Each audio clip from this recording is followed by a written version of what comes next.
Hey everyone, it's Andrew Nagel, Valk 9 Designs, back again with part 2 of this earring design.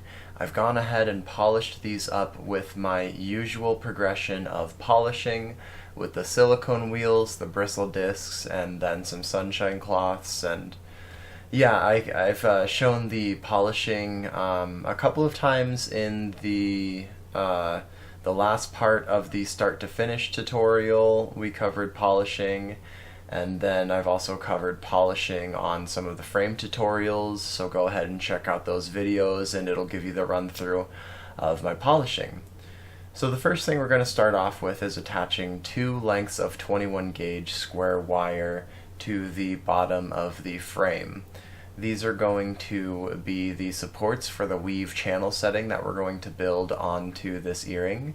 We're going to be setting a single sapphire stone into the weave channel that runs along the center of these earrings. So we've got to shape them up first, kind of open them up and make sure there's enough space there to set the stone in between as you build your weave. To start this weave, you're going to be using a length of 30 gauge wire. I use the 30 gauge round dead soft. I prefer dead soft for my weaving wire because it's just a bit easier to manipulate than the half hard. And so I'm going to start by doing a cross pattern weave across both of these base wires. If you all would like me to example the cross pattern weave in a future video, please let me know in the comment section below on this video. And so basically we're going to be going about just, a centimeter up the length of these 2 base wires. And then we're going to attach some 22 gauge half round, half hard wires to the back side of the frame. We're going to feed them through either some sections in the weave or at the bottom of the weave and attach them to the frame.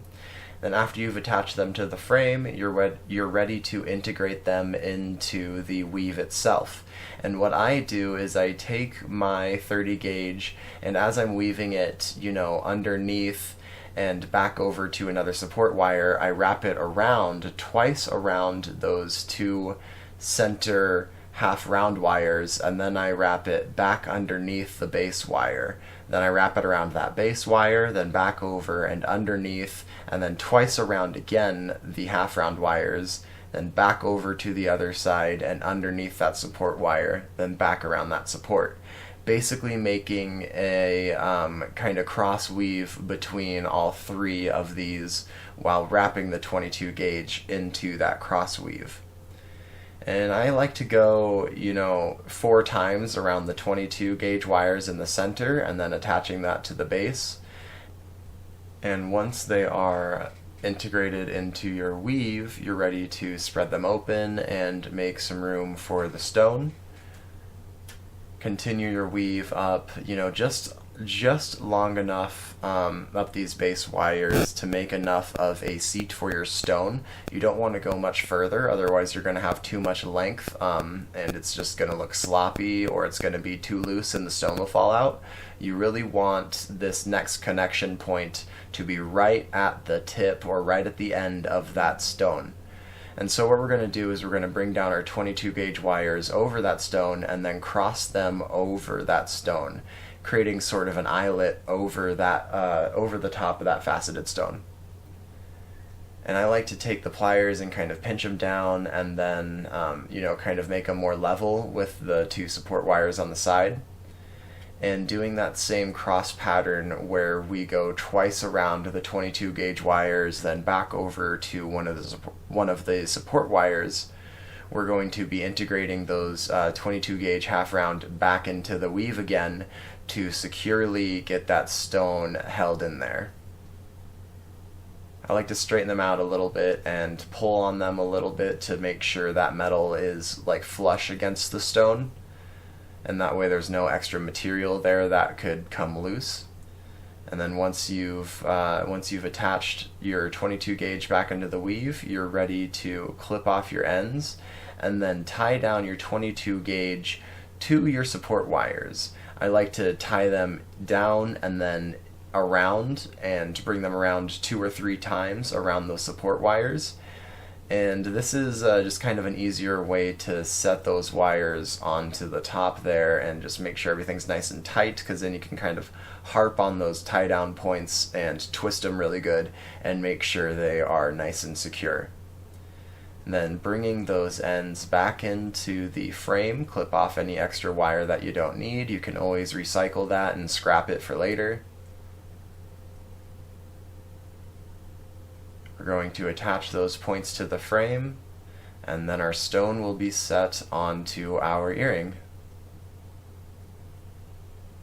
Now again, you can use this design for not just this shape and this style of earring. You can really do whatever you want. Any sort of frame, any sort of shape, and just do the same process of attaching the hook to the frame, and then you can do any sort of design or any style with this earring, and I highly encourage you to just go for something unique to your own style and try it out. And so attaching, well, I'm going to be using a half round 13 gauge dead soft wire that I'm going to be attaching to the right side of my frame, and then making a swirl that starts on that right side and kind of opens up over to the left side and swirls back over and connects to the left. You don't have to start it on that side. You could do it on the other side. You could make both of these earrings have the swirl on the same side. I'm going to alternate the swirl on each different earring to just kind of make them mirror each other. So we're going to shape that sort of S curl and get that tip shaped back up towards the frame. And once you've got it back into a secure spot on the frame, you can start to connect it. You might need to make some more adjustments and reshape your curves as you're attaching this wire to the frame. Sometimes it moves a little bit as you're turning in those tie down points, and so you might just need to make a few more minor adjustments before you're ready to move on. But after you've gotten that secured down to the frame and where you want it to be, you're ready to attach the next outside swirl. I'm using a 21 gauge square wire half hard. I prefer half hard for most of my wires. The 13 gauge larger wire I do dead soft, and then the smallest wire I do dead soft, but most of everything else is half hard for the sturdiness factor. So after you attach that down to the frame, just inside of that larger swirl, you can go ahead and form a smaller swirl and then shape that wire along the curve of that 13 gauge or whichever wire you chose to do your swirl. You're just basically forming this outer wire with the inner wire to make them go the same direction and make the flow be the same. And so running a 30 gauge wire down to the frame and attaching it to the frame, I'm then using that 30 gauge to start running down the 21 gauge square to add some texture and some thickness to this outer wire, and also so that way I can attach this outer wire to the inner wire utilizing the 30 gauge round wire. Normally I pull my 30 gauge off of my spool as I'm spinning my wire, but what I'm going to have to do here is clip a length, and then I'm going to have to take the ends and tuck it and weave it through to that inner wire.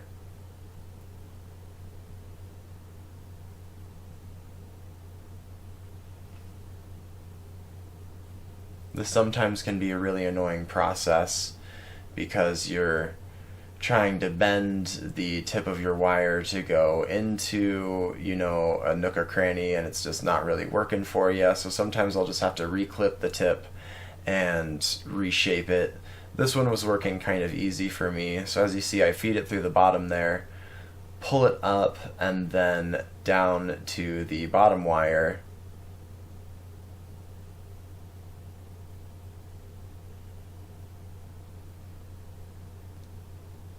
And then to keep that bottom wire down where I want it to, I'm going to wrap back around the bottom wire and then go back underneath that inner wire again and pull that back up. And that will be my first connection, bringing these two wires together Going to curl that back down to the bottom wire and then continue on with this bottom wire.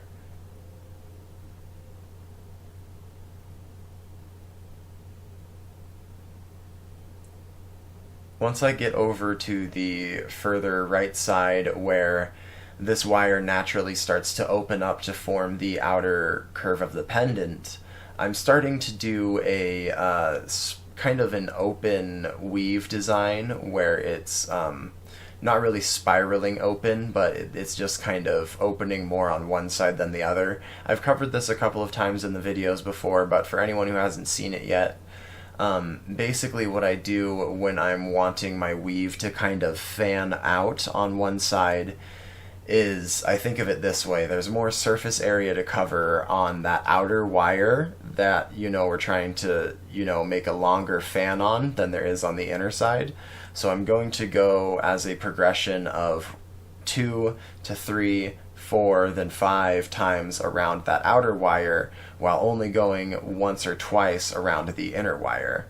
Usually when you're doing these weaves, you're doing the same amount on each side to keep the weave even, but if you want it to fan open on one side, you're going to have to cover more surface area on that outer side where it opens more, and you have less surface area to cover on the inner side, so you're going to have to go around less on the inside.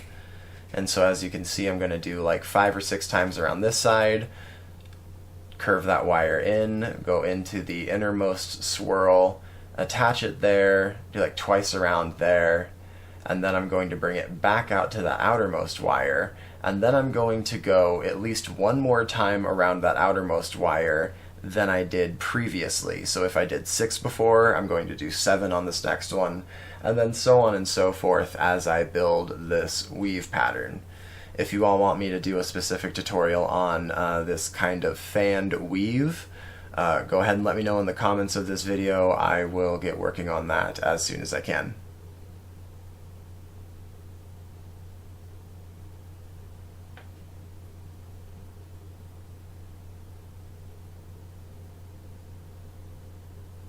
And now that we've made our weave, we are going to attach, I used a length of 20 gauge square wire, half hard, and I'm attaching it to the frame now to form our kind of final spiral that's going to go through the innermost. Normally I would do like 2 wires and do like a fanned weave again with this inner spot, but since this is a smaller frame, a smaller design, I decided I only needed to do the 1 spiral, and it would cover enough area, which I felt it did after I did it. And so after we attach that wire to the inside of that largest swirl, we're going to bend it over to the side, and then we're going to start to run it along the same outside swirl that we have going on with that half round wire. You want it to line up pretty much exactly with that outermost swirl, and you just want it to run along the inside of the swirl. At least that's what I do with my swirls. You can sometimes open it up more and then start doing like a weave between the 2 swirl wires. Since I've already connected that inner half round, I'm just going to run it along the inside to give a nice clean smooth line there. And once we've got it lined up where we want and curved with the outer top curve downs that we've got going on there, we're going to connect it with the other outside detailing wire, that 21 gauge square that we had running along the right side.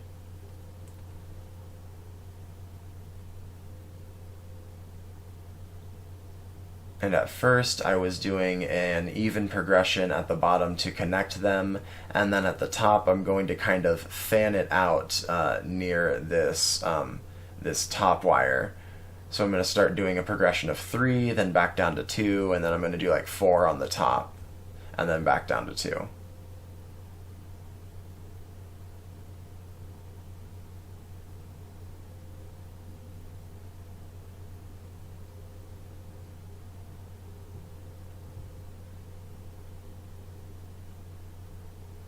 And then I'm ready to clip off my wires, clip off my ends, and tuck them in and connect them back to the frame again.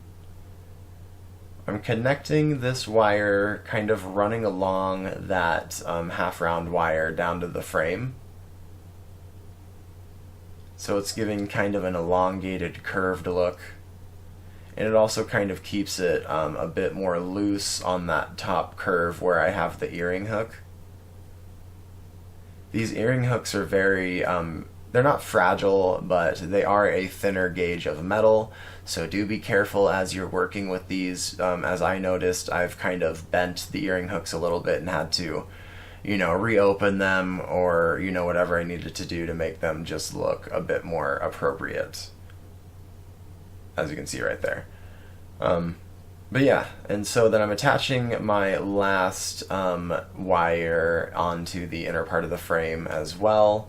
We're tucking that 21 gauge square into this little nook that I see here that allows me to curve it back in and then to wrap it around the frame on a section kind of inside of that spiral.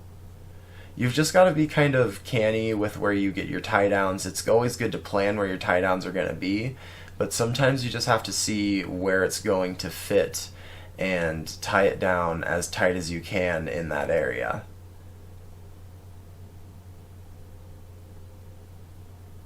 Kind of curl that back in and attach that to the frame. Once you've tied down all your wires to your frame, your earring is ready to rock and roll, after you've polished it, of course. If you haven't seen the polishing videos, go ahead and just search for polishing in the little post search bar on the post page of the Patreon page. And so now we're setting the stone in the other earring. We're going to do that same thing, kind of that eyelet shape with the half round wires over this weave setting, and then integrating those wires back into the frame. And now, like I said, I am going to be doing this curve starting on the left side now and then opening up to the right side. Switching it up a little bit.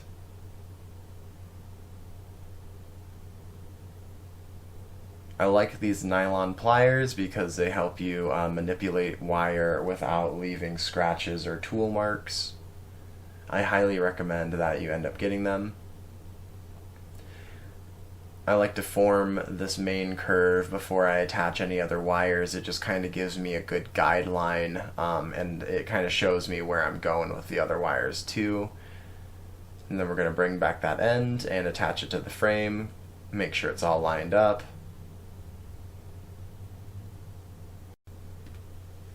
Once you've formed that initial curl, then you're ready to attach your inner wire. That'll form the outer curl.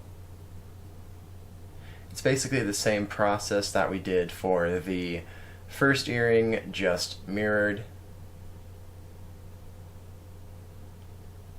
Always make sure that your ends are tucked in.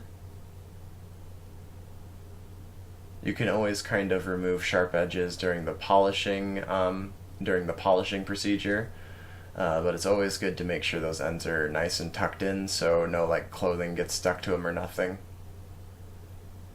Go ahead and form that inner swirl, and then run that wire along the inner swirl, and go ahead and use that 30 gauge to form your detailing and attach those two wires and form your outer swirl.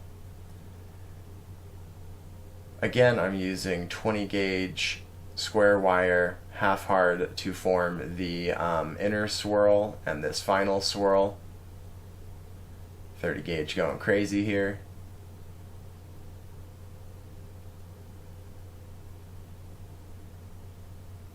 Once you've shaped that wire up with your swirls, you're ready to attach them together. Go ahead and use that 30 gauge to just weave them together. I'm using the same concept. I'm just keeping it even at the first point, and then I'm going to fan it open when I get to the top part.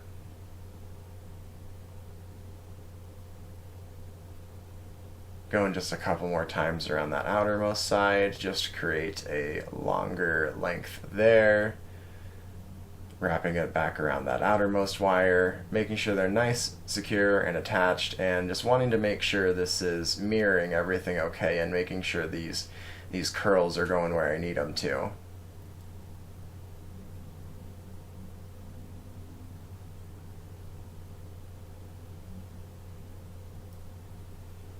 Then, once you've shaped up your wires and you've clipped off your ends, attached them to the frame, you're ready to rock and roll, make any minor adjustments that you might need to.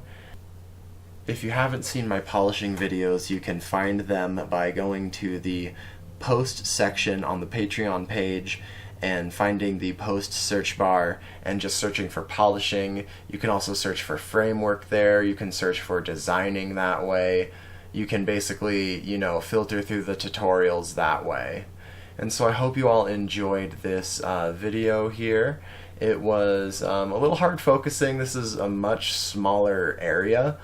So I hope this is clear for you guys and that, you're able to see what I was doing the entire time. Thank you so much. I'm kind of excited about these. I'm definitely going to be doing more earrings in the future. And yeah, so I hope this inspires you all to start making some earrings and start doing some new designs. Thank you for watching. Please let me know your thoughts in the comments, and I hope you all have a great weekend.